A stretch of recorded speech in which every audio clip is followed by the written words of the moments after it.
Howdy, folks. Papa Joe here again. Got me a little bit of time off, sitting out there by Portland, Oregon, doing a 34-hour restart. Got a few things been on my mind that I want to share with y'all. So you'll see a few different posts from me. Want to talk today, explain to you something that I had to seek knowledge on, had to educate myself on. And that's sin. Just what is sin and what does sin mean? Where'd it come from? You know, it's kind of sounds like a silly question, I'm sure. Let me adjust that camera. It looks like it's pointed too high up. What I learned is that sin originated, the word originated back before Christ. The weapon of choice was the bow and arrow, archery. And they had all kinds of contests. And you would shoot at your target. If you missed your mark or your target, it was called a sin. I found that interesting. So the word sin, missing your target, comes from archery. Ain't that interesting? I found it interesting. So the good Lord used it when he came down. Jesus used it because it was a term people could relate to. So when he's talking to them about God's will and God's laws and whatnot, then if you missed the mark, it was a sin. Okay, I can deal with that.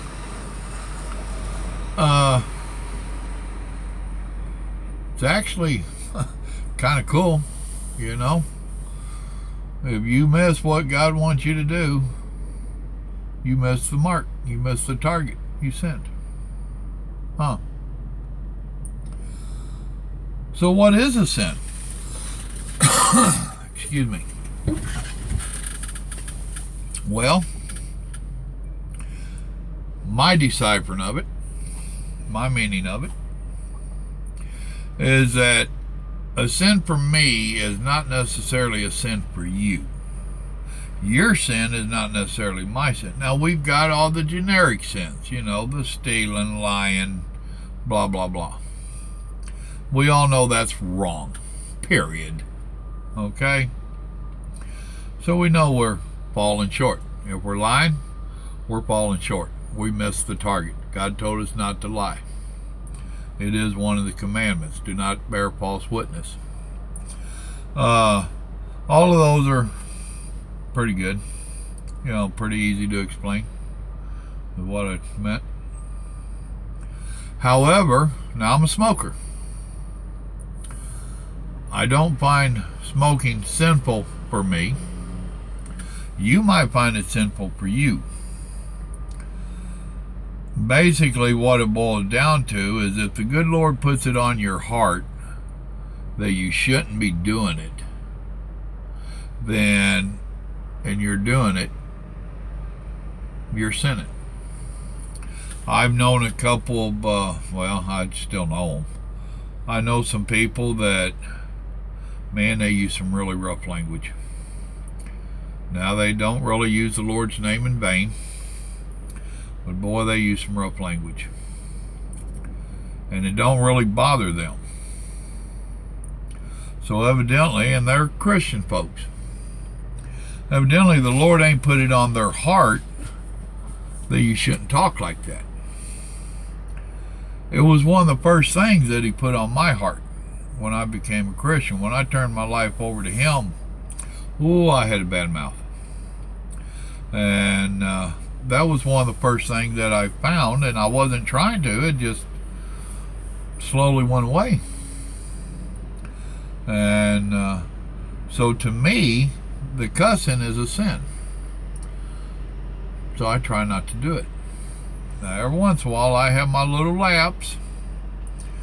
I fall in with the wrong group of people, walk up on the wrong group of people, and they're using a bunch of foul language, old habits that come up and bite me in the butt. But it don't take long for the Lord to put it on me that, Joe, you really shouldn't be talking like that. So I try to fix that and try not to do it. But like I said, for the smoking part, he ain't put it on my heart to quit smoking. He might put it on you for years. I'm sure we could all come up with different examples like this to use. But basically what it boils down to, the individual sin is if God's put it on your heart that you shouldn't do it. Period. Point blank, period. So that's where we have to be careful with judging others.